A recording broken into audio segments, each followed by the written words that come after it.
Assalamualaikum warahmatullahi wabarakatuh. Selamat malam. Terima kasih kepada kelompok 8 telah menjadi audiens dari kelompok 7. Di sini kami kelompok 7 akan mempresentasikan dua bendungan, yaitu bendungan yang rusak akibat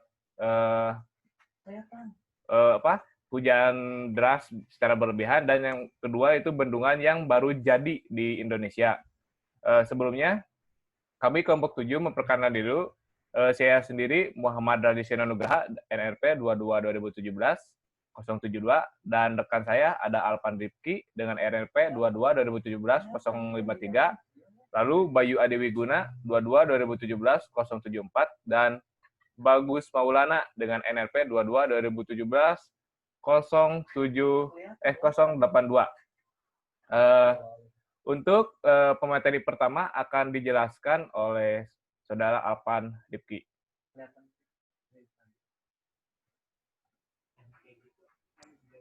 Baik, untuk yang pertama itu adalah tentang permasalahan bendungan yang ada di Amerika Serikat, yaitu bendungan Edenville, tepatnya berada di Michigan. Lanjut.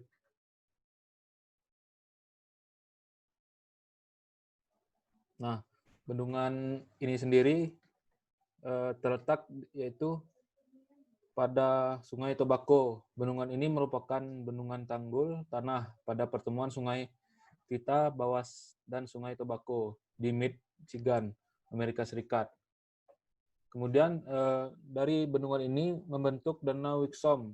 Bendungan itu sekitar berukuran 1,6 km dari Edenville.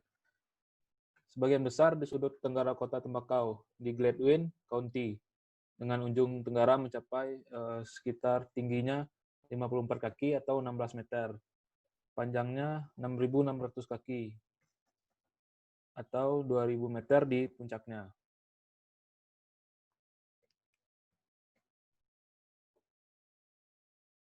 Nah, kemudian untuk lokasi bendungan ini sendiri itu berada pada, bisa kita lihat di peta pada PowerPoint, jaraknya itu sekitar 140 mil di utara Detroit, dan bendungan Sanford di hilir dari Edenville.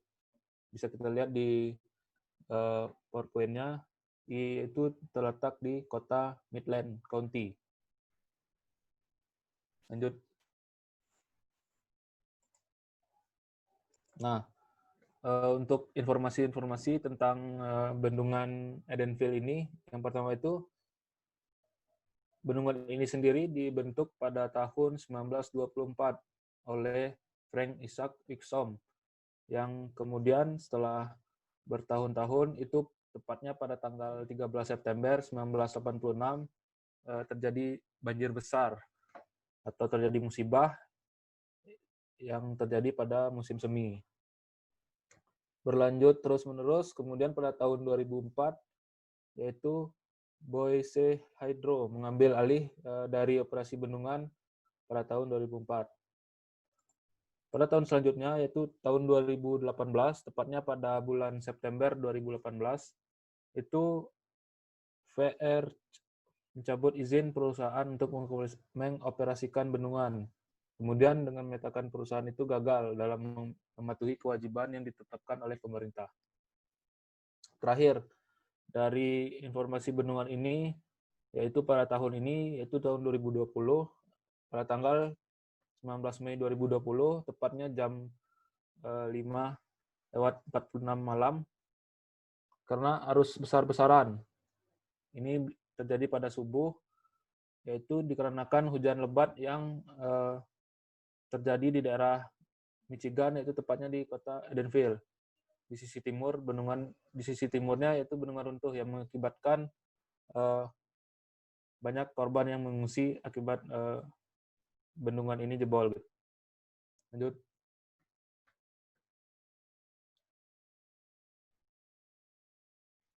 Selanjutnya akan dilanjutin oleh rekan saya, yaitu Bagus.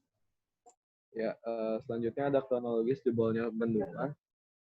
tepatnya pada tanggal 19 Mei 2020, tepatnya pukul 5.46 subuh dini hari mungkin.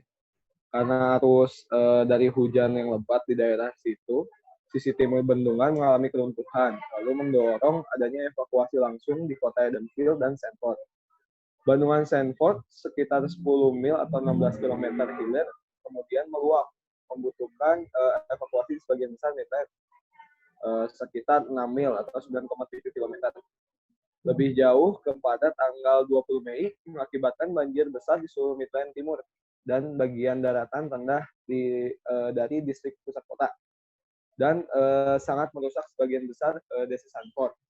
Luasnya banjir terlihat dari luar angkasa pada tanggal 22 Mei. Operasi Midland Dow Chemical terancam oleh banjir, tetapi dilaporkan tidak mengalami kerusakan serius. Hingga pagi hari tanggal 20 Mei tidak ada korban yang dilaporkan akibat banjir ini. Next.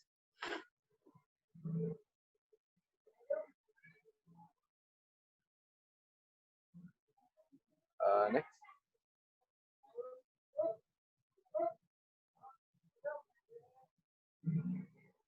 Next.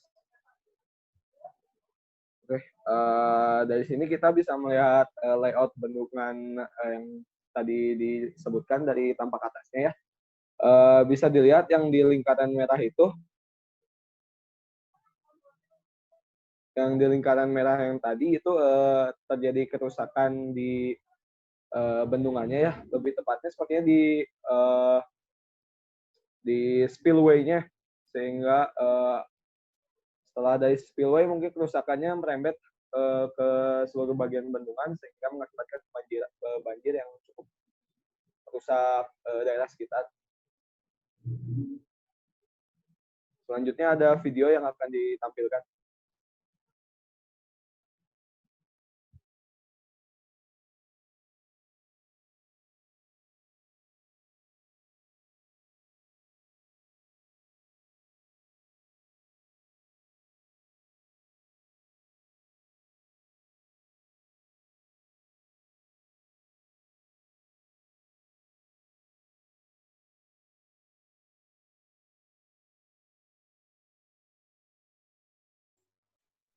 Mungkin sedikit menjelaskan dari video ya. Itu dari video yang ditayangin itu merupakan detik-detik terjadinya saat bendungan itu jebol. Nah, itu dikarenakan hujan yang deras, kemudian dari saksi mata juga melihat itu volume yang melimpah, yang mengakibatkan banyak rumah yang terendam akibat bendungan ini sendiri meluap gitu. Jadi, tapi di sini tidak ada korban jiwa untungnya, dan banyak rumah-rumah yang mengalami kerugian.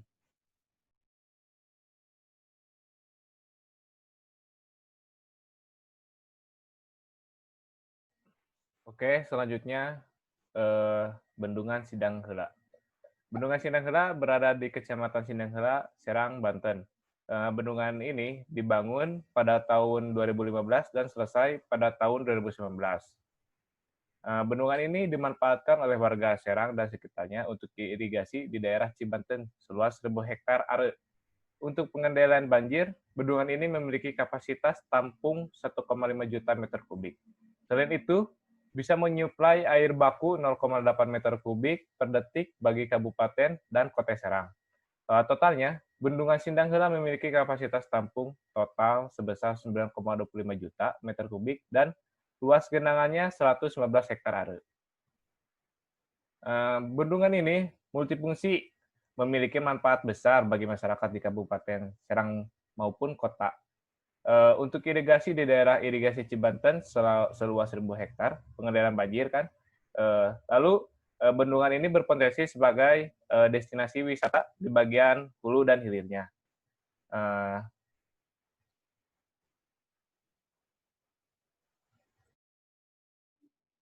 Baik, berikut adalah data dari Bendungan Sindang Heula. Bendungan Sindang Heula berada di Provinsi Banten yang melewati wilayah sungai Cidanau, Ciajurung, dan Cidurian. Berada di Kabupaten Serang, nama dari bendungan ini adalah Ciujung. Jarak kota terdekat yaitu 11 km.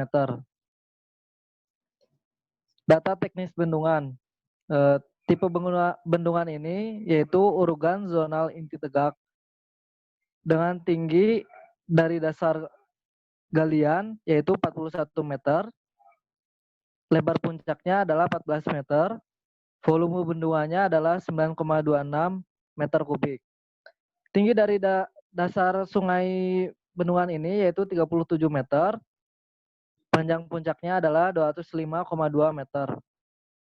Pelaksanaan konstruksi bendungan ini adalah tahun mulainya 2015, tahun selesainya 2019, yang dikelola oleh BBWS Cidanau Ciujung Cidurian dengan kontraktornya yaitu PT Pembangunan Perumahan TBK dan PT Hutama Konsorsium dengan biaya menelan sekitar 496 miliar.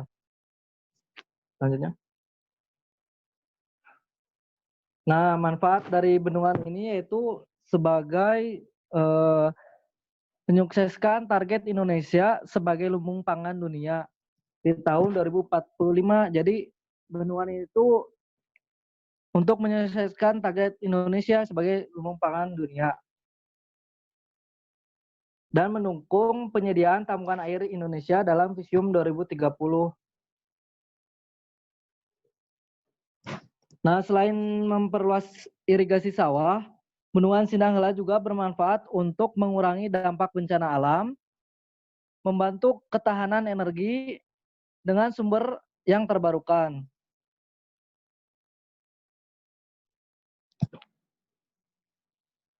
Dengan data yaitu irigasinya adalah 748 hektar are,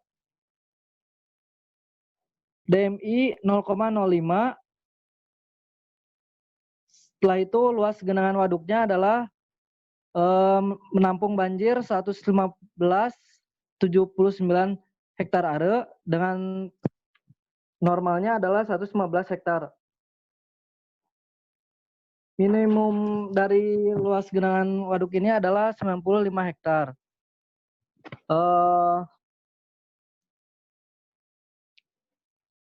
Nah, pelimpah dari bendungan Sindanghela yaitu dengan tipe OG overflow spillway dengan kala ulang Q1000. Jumlah pintunya adalah 1, lebar mercunya 50 meter, elevasi mercunya adalah 106,13 meter. Tipe pintunya adalah gate valve.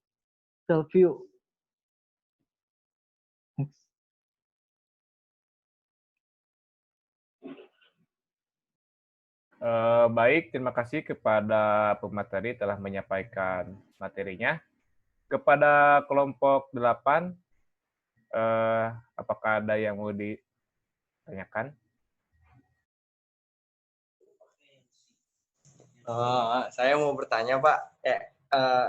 Ini kalau misalkan bendungan yang sudah jebol bisa digunakan kembali tidak, dan apa kerugian-kerugian bagi masyarakat jika bendungan itu jebol? Terima kasih. Baik, terima kasih kepada Ryan Rehan sudah menanya. Kepada pemateri,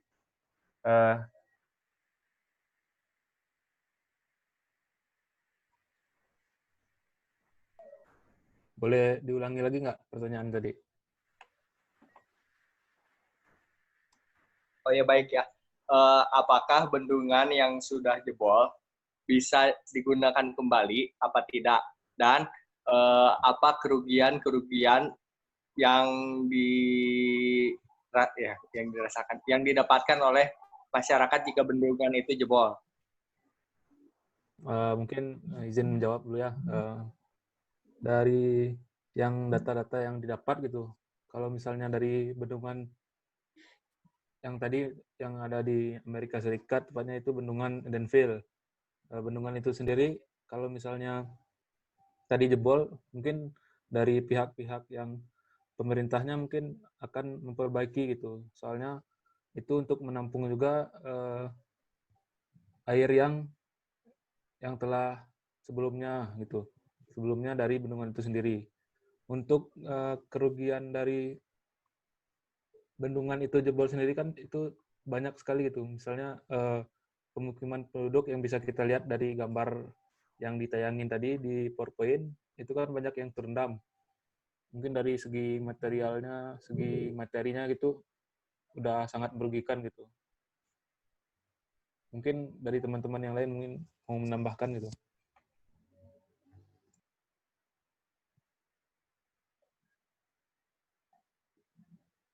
Ya, izin menambahkan, mungkin dari kerugiannya juga bisa dari di situ ada pengusaha atau pabrik-pabrik juga ikut terendam kan, pekerja-pekerja tidak bisa bekerja, terus eh, peluang kerjanya juga mungkin jadi lebih sulit karena pabrik-pabrik tersebut juga ikut terendam.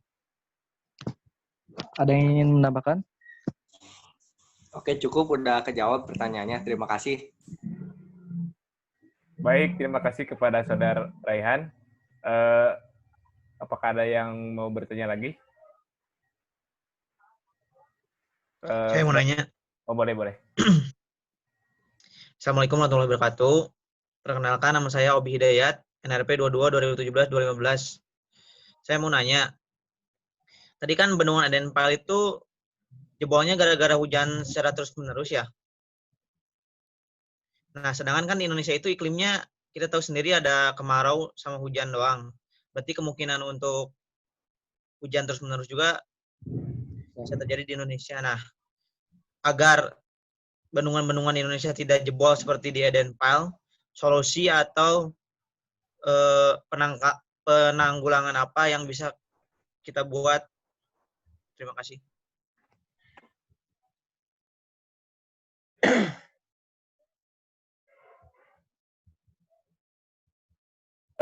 Izin menjawab ya. Kalau di Indonesia kan kayak bendungan tuh biasanya saling berhubungan gitu. Kayak Jatiluhur sama Cirata. Jadi masing-masing bendung itu memiliki fungsinya masing-masing. Ada yang bisa menahan banjir, terus ada juga yang buat PLTA atau pembangkit listrik. Jadi kayak misalkan di Waduk Cirata itu kelebihan air atau melebihi volumenya, biasanya si airnya itu disalurkan ke waduk sebelahnya seperti ke Jatiluhur atau Cirata. Nah, kalau misalkan di waduk yang terakhir masih penuh, misalkan terus kelebihan, biasanya itu mau gak mau si air itu dibuang, yaitu melewati spillway gitu, supaya tidak melewati batas volume si waduk tersebut. Buat teman-teman, apakah ada yang mau menambahkan? Sedikit menambahkan ya, mungkin kalau buat bendungan yang akan dibuat misalnya atau yang baru akan dibuat, mungkin bisa digunakan dengan cara pemodelan dulu gitu, untuk mengetahui kapasitas maksimal untuk suatu bendungan itu seberapa gitu, agar tidak terjadi hal yang tidak diinginkan kelaknya gitu setelah bendungan itu dibuat gitu mungkin. Izin menambahin dikit ya. Kalau misalnya kan kayak yang tadi tuh, yang misalnya di Bendungan Edenville itu kan udah dari tahun 1924 gitu, udah lama gitu kan untuk pembuatannya. Mungkin dari umur rencana dari bendungan itu sendiri mungkin udah sampai gitu, maksudnya udah perlu perbaikan atau buat namanya memperbarui dari bangunan bendungan itu sendiri. Mungkin karena kurangnya perawatan atau ada apa masalahnya mungkin dari pemerintah sendiri, makanya terjadi kelebihan dari volume bendungan itu sendiri. Dan pas terjadinya pun ketika hujan deras gitu. Mungkin untuk di Indonesia kalau bendungan yang baru-baru mungkin bisa mengantisipasinya melihat kondisi dari iklim dan cuaca yang berada di sekitar daerah tersebut gitu. Mungkin ada yang tambahan dari teman-teman yang lain. Dicukupkan saja mungkin. Udah cukup aja. Ya sudah, kita cukupkan presentasi atau diskusi kita kali ini. Terima kasih kepada kelompok 8 telah memberikan waktunya kepada kami untuk menjadi audiens. Iya, sama-sama. Ya.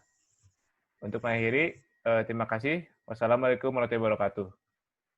Waalaikumsalam. Waalaikumsalam warahmatullahi wabarakatuh. Warahmatullahi wabarakatuh.